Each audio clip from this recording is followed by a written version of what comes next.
All right, well, good afternoon, and welcome to our November speaker series. We think we've got a great program for you today, and my name is Ray Comiskey. I'm president here at the college. It's my pleasure to welcome you here. And before I introduce our speaker today, our program, by the way, is historical highlights of Jefferson County. I did want to point out that once again this month we do have our library display on the side here, and that's from our Jefferson County History Centers and Archives, which is located in our newly renovated library here at the college. And it has a variety of original records for local history enthusiasts. Materials include original probate files, wills, circuit court cases, school records, luckily none of mine, tax assessment, and much more. So please feel free to stop by if you haven't already to take a look at that. Or you can contact Joy Klein or visit the History Center. Either way, set an appointment and enjoy. There's a lot of good stuff here. So after our program today, if you get a moment, feel free to come over and look at that. So our program today is being presented by Dr. Stephen Huss. He holds a PhD in American Studies from St. Louis University, an MA in history from Southeast Missouri State University, and a BSc from the University of Central Arkansas. He served as one of the founders and president and chief executive officer of ComTree, our local mental health agency in the county, from 1974 to 2016. Dr. Huss taught social studies at Hillsborough High School for 7 years and taught as an adjunct instructor in American history for over 20 years here at Jefferson College. He's also taught world religions, Western civilization, and American politics.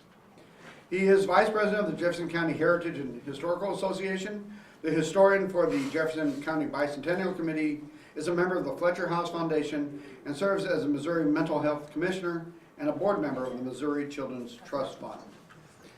Dr. Huss has presented over 200 workshops to the St. Louis community on topics such as preventing youth violence, alcoholism, and other drug abuse prevention, Jefferson County history, motivation in the classroom, 7 habits of effective people, management effectiveness, and values clarification and stress management. He has published 4 books and many articles, and he's with us today to talk about Jefferson County's history, the whys, the wheres, and the whats that made Jefferson County what it is today. So please join me in welcoming Dr. Stephen Huss. Thank you.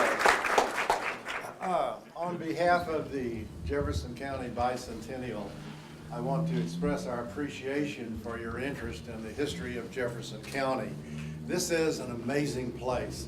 I moved here in 1967 and fell in love. I had always wanted a place that I could raise my children and that I could live. When I was very young, my parents moved around a lot. I went to 13 schools in 12 years. And so it was not a whole lot of fun, and my intentions were to find a home. And I cannot imagine a better place than Jefferson County, Missouri.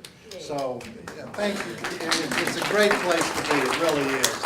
And so today I want to talk about the highlights of the history of Jefferson County. And so we kind of start like you have to start pretty well anytime you look at a geographic area, and that is with the land itself. And we find that throughout history, wherever people live, there was the land that made a major impact upon their lives. In Jefferson County, well, for example, how many of you know that Jefferson County is hilly? Oh, okay, good. I'm glad you didn't go past you in regard to that. But what we find out is how hilly it is. We only have 16% of arable land. That's flat land. St. Charles, as you know, has lots of industry, and that's because it's flat. Uninteresting, boring, wait a minute. Anyway, Jefferson County has character. All you have to do today, this is a great fall time, isn't it? Those beautiful colors that you can imagine, and that's Jefferson County. It is such a beautiful, beautiful county. It also has the proximity to St. Louis. It has water, it has springs, it has natural salt deposits, and it has a whole lot of lead mines, little small, tiny little lead mines all over the place too. And so people came here, well, for example, I said, how many of you were born in Jefferson County? Raise your hands. Okay, about a third of you, maybe not quite a third of you as such. The rest of you moved here. Now you either moved here with your parents. How many of you moved here with your parents? Okay, some more. But that means that well over half of you chose to move to Jefferson County. And I'll tell you why you chose. Because you thought it would be better for your family. You thought it would be a good opportunity where you could get a good value for your money. You had people who were like you. You had occupations that worked well within Jefferson County. Either you lived here and drove to St. Louis or those things. Basically, you found something in Jefferson County that drew you here. And so what we find is that people throughout the history of Jefferson County did the exact same thing. Here you see a group of businessmen going out to work. And these people were working together. They have a committee structure here, if you notice, and it works very, very well. They're very efficient at what they do. The simple fact is, those people, this man right here, loved his family just as much as you love yours. This man wanted his son and his daughter to grow up in a safe environment. Yeah, looks like it. And he was doing what he could to protect his family and to provide meat. That's the meat from there. We'll see that over the many thousands of years, because this was about 12,000 years ago that this came about, they left notes. This could have been some secretary putting together some information from there about what to do in the future as such. But we see that Jefferson County itself was a very important part of the Native American culture in the Mississippi Valley area. And particularly, we were an outpost for the Cahokian civilization that has one of the largest communities until of the size of most American big cities by 1800. They were so large in the Cahokian villages that there were like 20,000 or more people living there at one time until they finally dispersed. Now, in Jefferson County, they would provide huntings, activities. Most of what they did was related in the beginning to Cahokia. Cahokia needed lots of firewood, it needed salt, it needed animals, it needed all these things like this, and Jefferson County was one of those nearby sources for those kinds of things. And Native American groups began to move into the Jefferson County area at that time. And here are some of the groups that came into the area. They were pushed largely westward. These people originally were in the Ohio River Valley. They moved over in this general area when the Iroquois tribes came together as the Five Nations, and under Hiawatha, you may remember that name, and pushed the other Native Americans out. And they began to move over here. In Jefferson County, any of these four gentlemen right here could have lived in there for a short period of time. Primarily, however, it's the Osage and the Alini. This is the groups that lived in this particular area. And so they raised their families as best they could. When they came in contact with the Caucasian Europeans, they had all sorts of difficulties, primarily because of the lack of resistance to disease.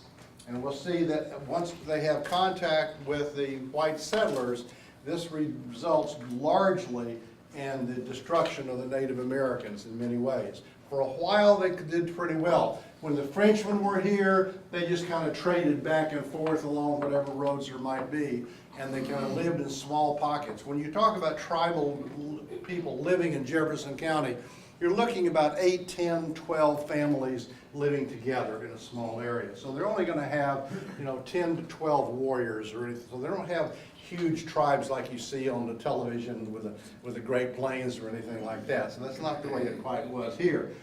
But then the first permanent settlers came.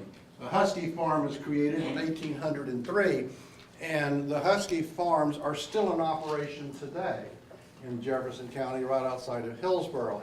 This is one of the 3 oldest continuous farmsteads west of the Mississippi River in the United States. That's still in operation. It's in our county as such there.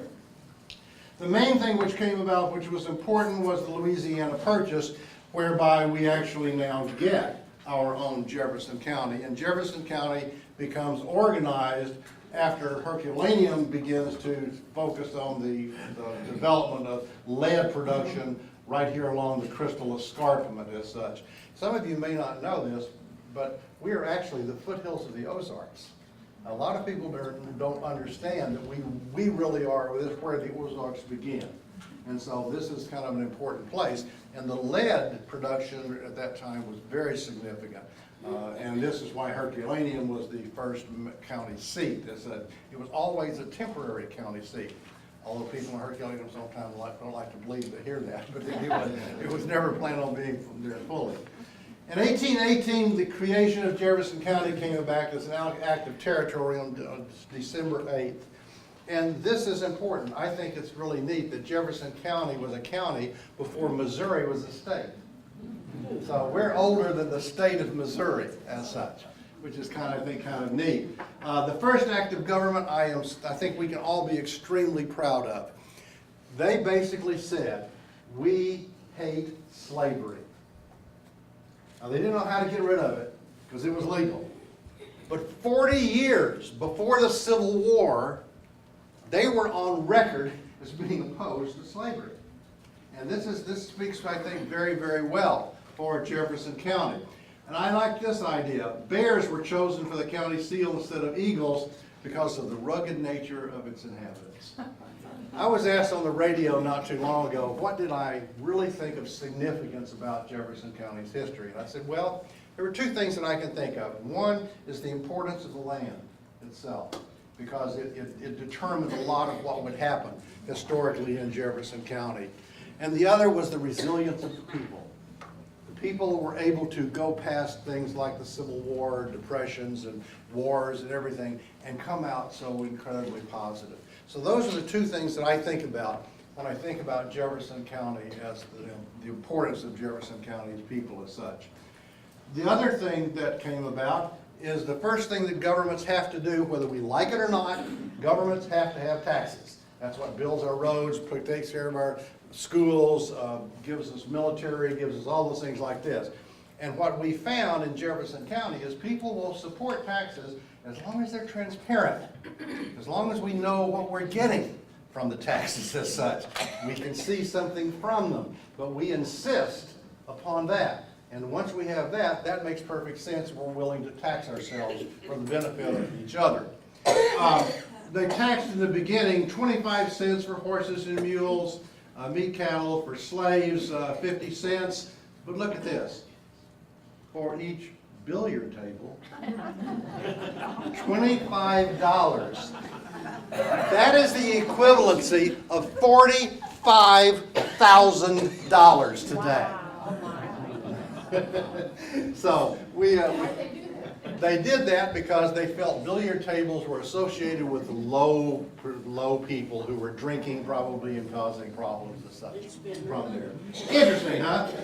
Well, in 1831 the decision was to create a county seat, and they picked Hillsborough. They named it actually Monticello. But there was already a Monticello, so they had to change their name, and they had to change it pretty quickly because everything was moving through the legislature and all this. And so they came up with a really unique, original name, Hillsborough. So that's how it came about from that time period.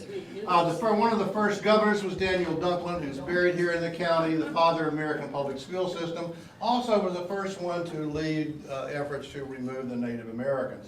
By 1837, the Native Americans were gone, and they could not legally stay in Jefferson County, and they were forced to move over to the Oklahoma Territory as such.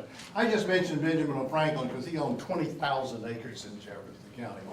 And O'Fallon is very significant in the St. Louis development of the fur trade and business community throughout the St. Louis metropolitan area. After the War of 1812, the United States was feeling pretty good about itself, but we began to asking questions too. We thought, we're pretty important. We've actually fought the army that actually defeated Napoleon. We fought him to a standstill. Like, we couldn't beat them, but they did fight him to a standstill.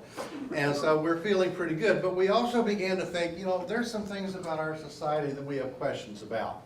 For example, what is the role of women in society? How should we treat the mentally ill? What should be done in prisons? What's the best way to assure education for democracy? What are the implications of freedom of religion? Is there a better economic model than the capitalism? These sound familiar? These are the major issues in the 1840s. These are things which they were struggling within. So as we struggle with these things today, we don't need to be quite so frustrated recognizing that we've been working on them for almost 200 years, trying to deal with these issues. But the two that were most important, one of them was alcohol. Adult males were drinking approximately 7 gallons of whiskey a year in 1820. Now, that's averaged by taking everybody who lives in the country, dividing it by the alcohol, and then that's how it comes out. Now, a lot of women and children were not drinking whiskey throughout the year. That means a lot of guys are drinking a whole lot of whiskey. And it was becoming problematic, and so a whole lot of laws were passed to deal with this particular issue. In Indiana, for example, they passed a law limiting the number of apple trees on a farm. Why? Why? Why not whiskey? Cider, Applejack. And it's a hard cider as such. And what they developed a large number of temperance societies, and the temperance societies were very successful, and by 1860 they were down to about 2 gallons per year. But the most important issue was slavery. That was the most important issue to almost everyone who lived in the area. Now, slavery is not going to happen a whole lot in Jefferson County, largely again because of the land. How much rice, indigo, tobacco, cotton is grown in Jefferson County? The land doesn't allow that, and those are the only crops that really lent themselves very well to slavery. And so as a result of that, we're going to see limited numbers of slaves within Jefferson County. And you also have another limitation, and that is the great German migration. How many of you are Germans? Raise your hand. I thought so. That'd be my guess. Let me explain something to you. You real seriously now. Your ancestors that came here, number one, they probably came here between about 1830 and about 1870. I take pretty well guesses on that. You must understand that they were heroes. Now, I'm not just saying that they were, they're really good people and this and that and the other. No, they were really heroes. They had been in a situation in Germany, and there was no Germany, it was German city-states as such, where they were fighting against authoritarian rulers. That they were fighting for the rights of labor. They were fighting for the rights of speech. They were fighting for the rights of religion. They were literally fighting, taking guns and swords, fighting for those things. And they lost. As a result, they decided we can't live under such tyranny. And we are going to have to do something about it. And they left everything they had to come to this new world. They could not speak English, and most of them never spoke English. They had their own newspapers like the Westlaco Post until the late 1920s as such.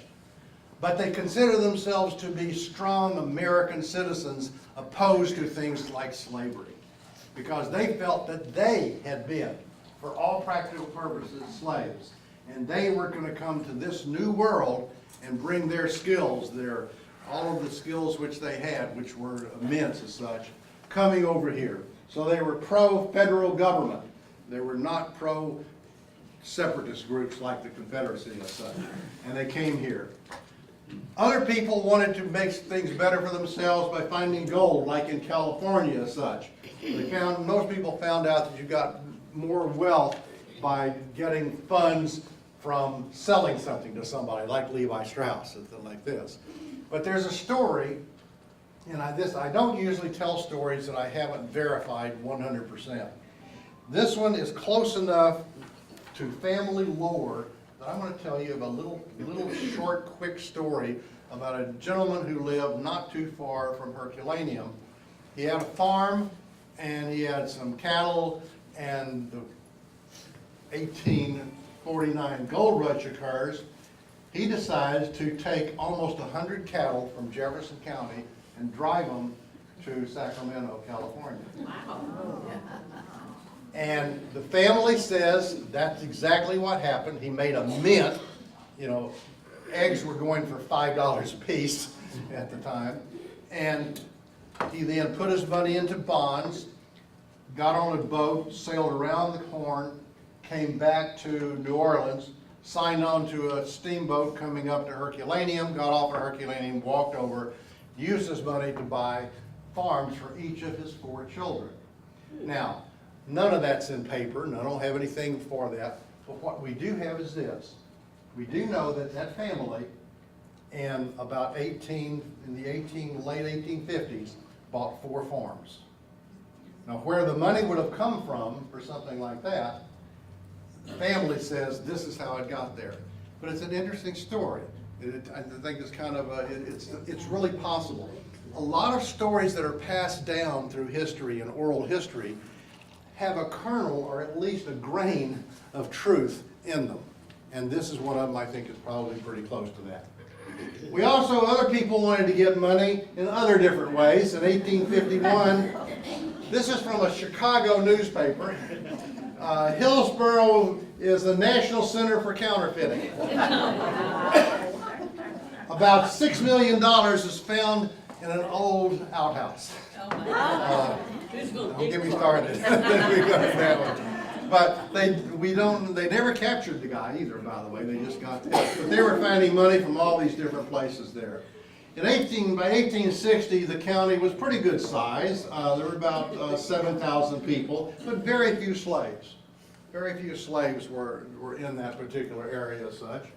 Slaves were, however, problematic even in Jefferson County. Slaves voiced their opposition to slavery in many ways across the South, from setting fires and breaking things and doing whatever else. But in Jefferson County in 1845, 5 slaves from 3 different masters came together, and someone they didn't care for, a man named Kimmick, for some reason, and killed him. All of them were captured real quickly, as such they were pretty visible in the community in that way.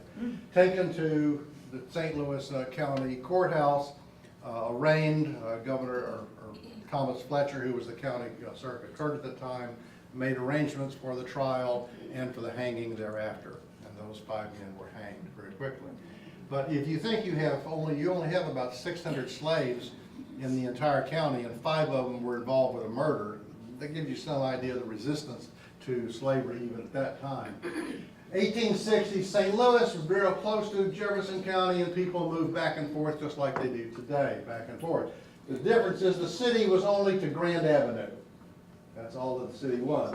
But at any time, day or night, you could see 200 to 300 steamboats loading and unloading goods. When we talk about St. Louis being the gateway to the West, it was really the gateway to the West as such. But 1860 was a pivotal year also because of the election, which resulted in the Civil War. Now, obviously, we're not going to go through the Civil War, but I will mention Thomas Fletcher, who in the 1850s was very active in Jefferson County, built the Fletcher House, which is still in existence. If you haven't been there, you need to go see this. It's a great place there. And Fletcher himself becomes quite a hero. Major battles, he is called the hero of Chickasaw Bayou. That's a little misnomer. He wasn't so much a hero as a fall guy in some ways. He had been ordered to go check out where the Confederates were, and he had to go through a bayou. He went through a wooded area and go up a hill and found Confederates like you've never seen all over the place, dug in, rifle pits and everything else. And so we came back and reported to General Sherman, well, you know, this is not going to be a thing you really want to deal with. And Sherman talked to his commanders and said, well, we're going to do it anyway. We'll take care of it, and you can lead the charge to Fletcher. Said it through different ways, but that's what essentially came about. He got past the first rifle pits, then the second rifle pits, and then got no further. He was wounded, captured, and made a POW. And eventually goes to Libby Prison in Virginia, and then comes back and participates with General Sherman in the Atlanta campaign, very actively controlling a brigade there. Is ill, has to be mustered out for a little time for relaxation and recovery, comes back here, comes to St. Louis, and is ordered to create a new brigade to go down to Pilot Knob to save St. Louis because they knew that a bunch of Confederates under General Sterling Price were moving up from Arkansas with 13,000 men. And there are only 15,000 federal troops in the entire state of Missouri at the time, and less than 6,000 of them are in St. Louis. So they got to stop him somewhere. He becomes a hero of Pilot Knob and does all sorts of really neat stuff there, which will tell you more about it. But while he's going down there, the Republican Party decides that he's a really neat guy and they need somebody for governor. And so while he's down here, he's running for governor too. He doesn't know that so much of what they're doing in that case, but he knew he had been nominated. But his primary consideration right here was not to get killed. That was his first priority at the time. Seemed reasonable to me. So the war ends. He's elected governor before the war is actually over. But Missouri is in a disastrous situation. Not one single railroad operates. Not one. The prices have gone incredible. People who did have farms, if they got any of their crops into the ground, they couldn't get them out. They didn't have labor. And if they did get some of them out, they had no way to get them to market. And if they did find a way to get them to market, when they stole them, they came back, there were outlaws all over the place. You could not go from DeSoto to Maxville without carrying a gun and watching over your shoulder at the same time. People slept with guns next to their beds, and they needed them very often.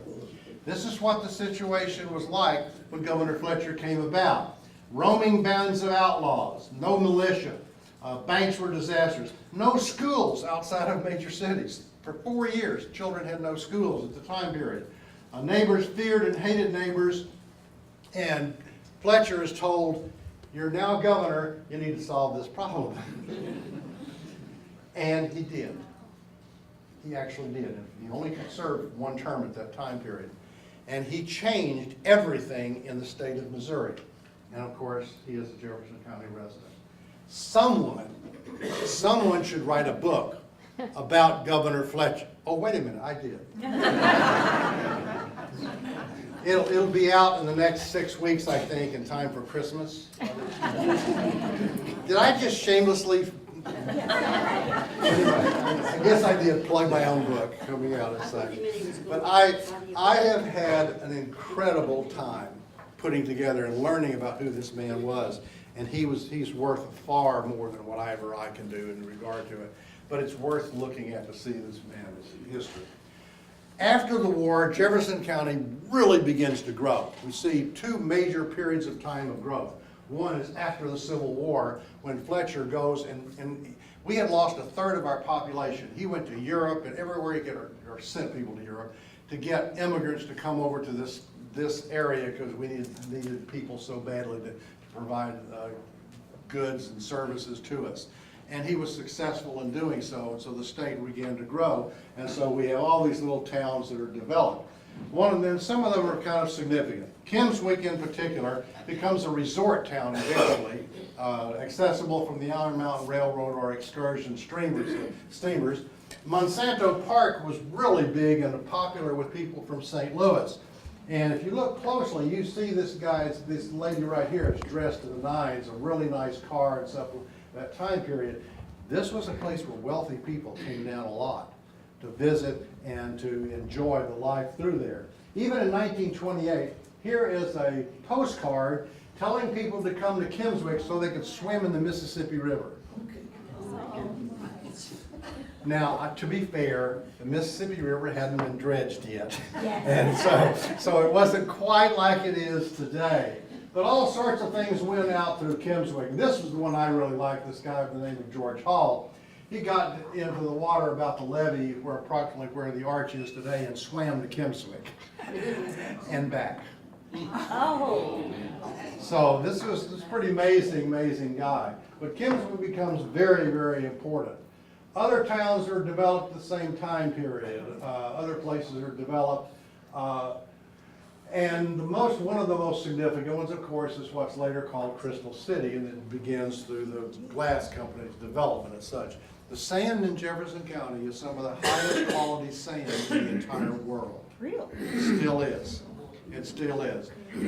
We have to be real careful because in a lot of places, people are stealing sand. And it would not surprise me that we have some of those kinds of things happen eventually here in Jefferson County because of its incredible value as such. The city, as Walt Whitman says, the finished glass from Pittsburgh later becomes Pittsburgh plate glass, the clearest and largest and most finished and luxurious in the world. That's a Jefferson County product per se. However, there was some controversy. The controversy was that the entire city was owned by the company. An individual could not own his own home. Their businesses were not owned by individuals. And if you wanted a beer, you couldn't get one in Crystal City. So around Crystal City springs up a whole bunch of little bars and other kinds of places in the general area through there. And people will walk after their shift to go over, and then when they come back, they got to go through these briar patches, and they call this now area around Crystal City Tanglefoot, absolutely. Now, by 1876, things are beginning to 78 rather, things are beginning to change, and they decide we don't like Tanglefoot as a name to be called. We really need to incorporate it as a city. They talk about, well, Lemontville, Hafnerville, then Derby City, but the final decision was we're going to call it Festus. Now, who's here from Festus? Raise your hands. Okay. Take this with a grain of salt. You have probably heard of how Festus got its name. A prominent lady, businesswoman, was asked to go to the Bible, open the Bible, and they would pick the first proper name that she came in contact with there. And it was Festus, the governor of Judea. Sounds great, doesn't it? Or the man who incorporated Festus and helped finance the beginnings of Festus and was there to make sure that everything worked smoothly in the first phases of government was a philanthropist and banker by the name of Festus Wade. Sure, it was just a coincidence, but whatever. Take whichever one you want. Whichever one you think is the best way that Festus got its name, you can choose whatever you want in regard to that. Well, here is Festus. If I just do a few pictures, so I think they're fun. This one is where my office was for 20 years in 201 Main Street. And this is where my very first office was in 1974, the old meatpacking house back at that time period. So anyway, beautiful, beautiful town, great place. Another place of significance is the St. Joe Lead Company. And I point this out because at one time it produced 70% of the world of the lead produced in the United States. Incredible as such. They invented this shovel, which is still used today, modern versions of it anyway, across the world to be able to increase the ability to dig. And people were working through there. Hillsborough was incorporated in 1873. This picture was taken a few days ago. No, maybe not. Maybe not. Hillsborough also gets in the national news again. In 1950, the story of Mr. Huss, who died, left gold coins somewhere. He didn't trust banks, and he put gold into a cedar log, plugged it up, and left it out on his farm somewhere. He died and didn't tell anybody where this is. Now, it was learned that that would happen, and this newspaper article, this was from St. Louis Post, went out, and people all over St. Louis came out looking on their farm to looking for the gold. Now, the cabin's now moved to the Fletcher house, right there. And I talked to Mike Huss, he's a good friend of mine, not too long ago, about 6 months or so ago, and he said, well, you're not going to tell anybody that there might be gold out there on my farm, are you? And I said, well, of course not. I would not do that. I wouldn't do something like that. So don't, just keep it between us. We did your thing. You can do that. We also have the notoriety of having one of the first females, one of the first three, I think, women serial killers in the United States. She killed something like 18-year-olds or so from 3 years old to the mid-60s, but they all really needed it. This was what they were particularly concerned. You know, they didn't have very good lives. They were sickly. They were whatever. She is declared not guilty on the reason she was insane, sent to Farmington State Hospital, And Farmington State Hospital must have really been good because about 2 months later she was pronounced cured. Now, I ran ComTree for 43 years in mental health center. We were never that good. Could never do anything quite that good. And so, anyway, that did occur. DeSoto was laid out by Fletcher and his friend Rankin. It's called the Fountain City because of all the artesian wells. Mostly, this was taken last week, I think, in DeSoto. The Iron Mountain Railroad is significant. Incredible amount of money came into DeSoto during that time period. And one of the fun things that occurred in 1887 was a bicycle race with these kinds of bicycles from St. Louis to DeSoto and back. No Highway 55, no Highway 21, no highways, only hills.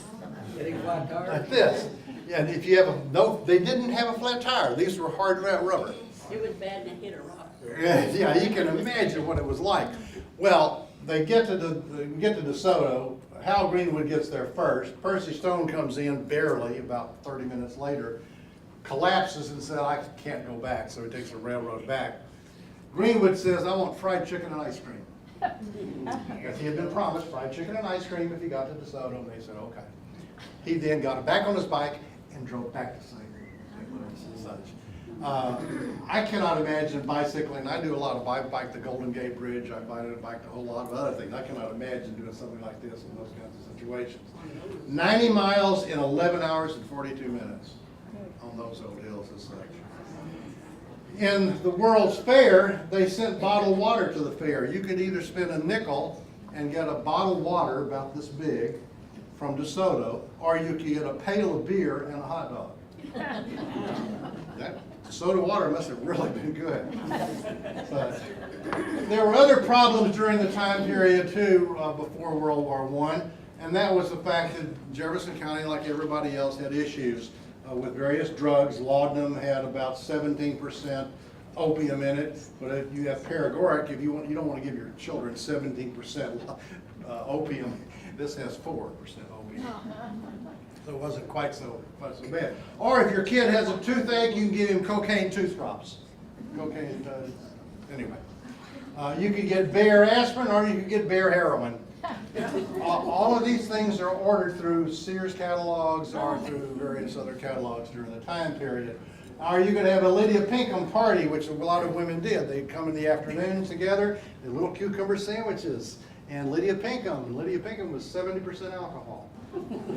Great parties. These were absolutely great parties that they had during that time period. Even Governor Fletcher gets involved with them to some extent and endorses one particular patent medicine. Well, just like everybody else, the United States comes into contact with World War I and then Prohibition. I just mentioned this because this lady is the first female to be elected to office in Jefferson County. Her name is Florence Denning, and the head of the Recorder of Deeds. So that's kind of an interesting deal. But for an extended period of time, Jefferson County has all sorts of problems coming about for gambling and for alcohol production.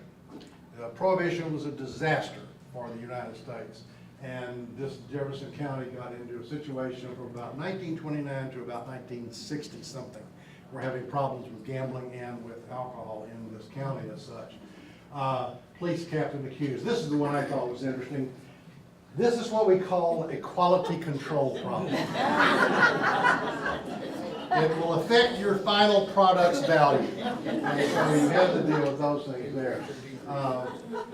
We were still a tourist attraction for St. Louis area. Then the Depression comes about, and we were suffering just like everybody else. And Franklin Roosevelt comes in, and he says there needs to be a second Bill of Rights. Every American has the right to a job, an adequate wage and decent living, a decent home, medical care, economic protection during success, accident, old age, or unemployment, and a good education.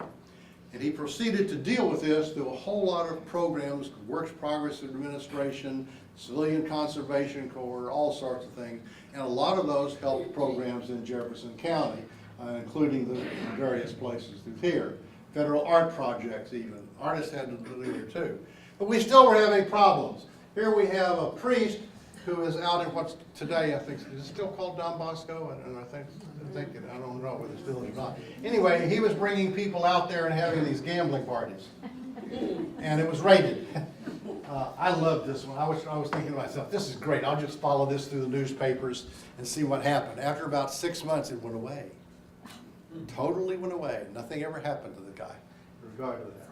This was the one I liked. Woman and first husband stabbed. Second is quizzed. Wouldn't you like to be involved with that discussion, that time period? I think that would have been an absolute ball to see that. 1937, marijuana growing, Jefferson County. By 1940, we were still pretty good size now, by about 32,000 people. And the Depressions ended by World War II. And I wrote my master's thesis on Jefferson County farmers during World War II. It was what we called an oral history project. But what we find is that in World War II, Jefferson Countyans were amazing. This comes back to that resiliency I was telling you about.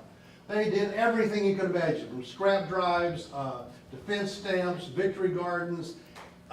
They in fact subscribed to all 7 bond drives in the United States and oversubscribed 2 of them by 3 times what they were able to do. In fact, they subscribed so many that 2 American bombers, the Pride of Jefferson County, Missouri, and the Spirit of Jefferson County, Missouri, were named such and dropped bombs over Berlin. So this was pretty significant to do there.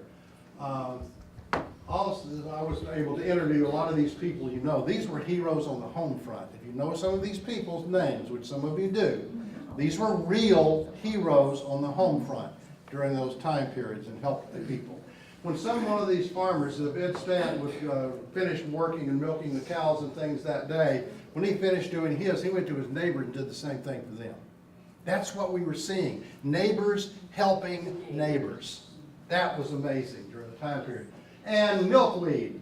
Some of you think about milkweed. Milkweed pods have a bit of air in the center of them when they dry. And they were pulled together by children all over Jefferson County, dried and sent to the military. The military then took them and put them into life preservers because they didn't have the kapok that used to be in them until about 1940, into 43, I guess. The scientists developed something, but until then, most life preservers would have milkweed pods in them to save. So Jefferson County milkweed pods saved hundreds of American airmen and sailors as such. It's after the war that we really begin to grow, and I think modern Jefferson County begins in 1972. That's when Arnold is created, and Arnold becomes a major city and considers itself basically to be a suburb of St. Louis. Still does in regard to that. Modern enrichment comes about during that same time period. Schools were reorganized and consolidated. That's why you have C6, R3, those things that's where they came from during this time period because you have this influx of population.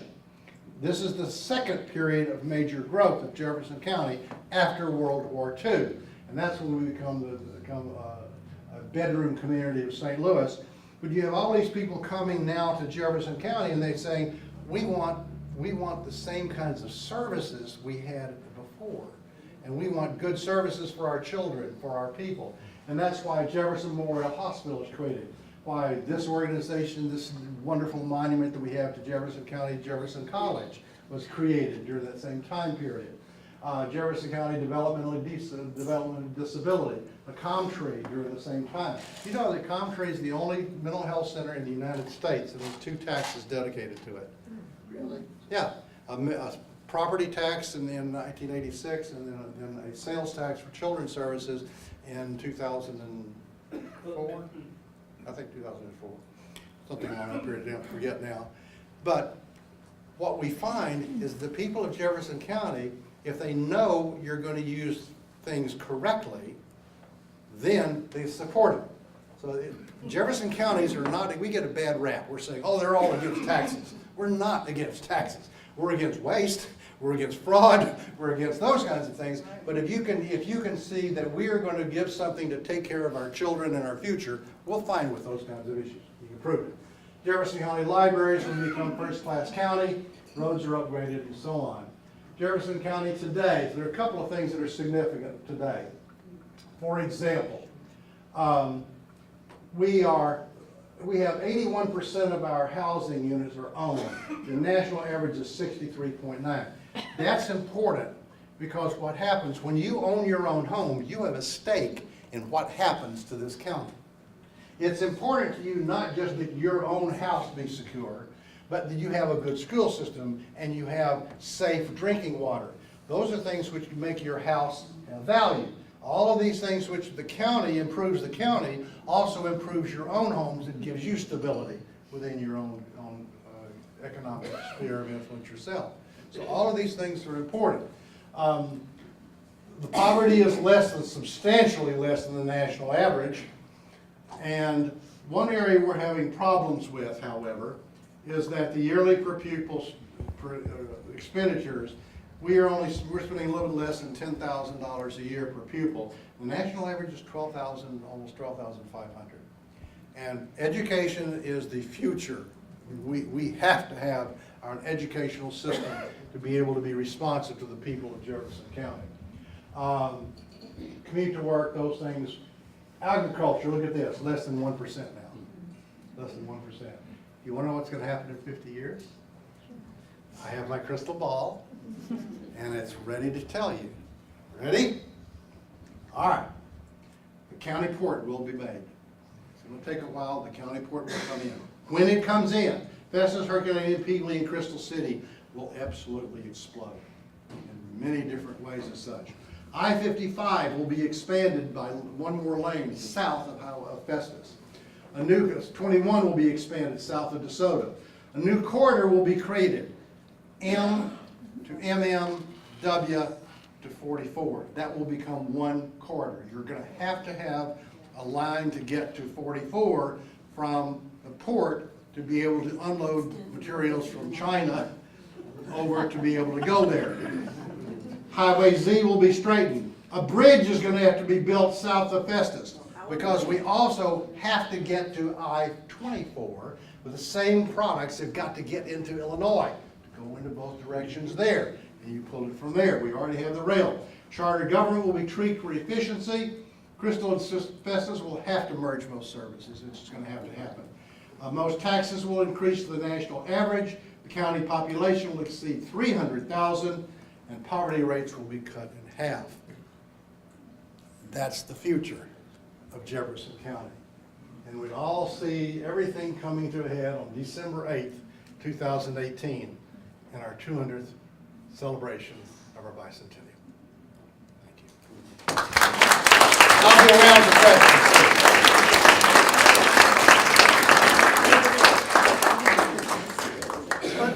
First question, did anybody learn anything? Okay, that's always, one of the things, as an old teacher, you have goals and objectives, and I used to turn into somebody. Yeah. And every lesson that I ever gave, I had certain goals and objectives for them. And my goals is always in this, is that I tell people who live in Jefferson County, who've lived here all their lives, something that they didn't know already. So if I did, then I guess my teacher evaluations will come in okay.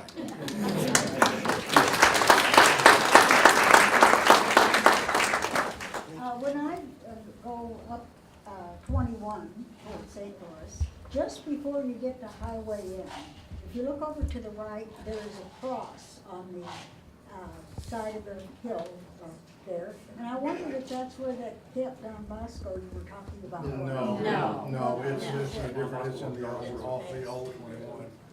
Yeah, it's not that. It's probably just somebody, or there's a death maybe using the car. Well, I mean, this is a huge. Yeah, I heard, somebody told me that it was a camp that they made a walking path around that cross, and that it was for kids, so I don't know.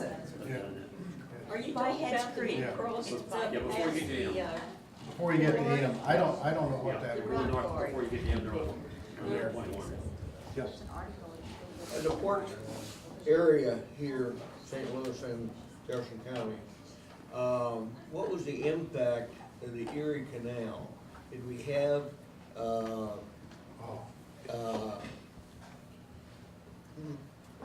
movement of merchandise Yes. north to the Great Lakes? Yes. We always talk about it going down to Mississippi.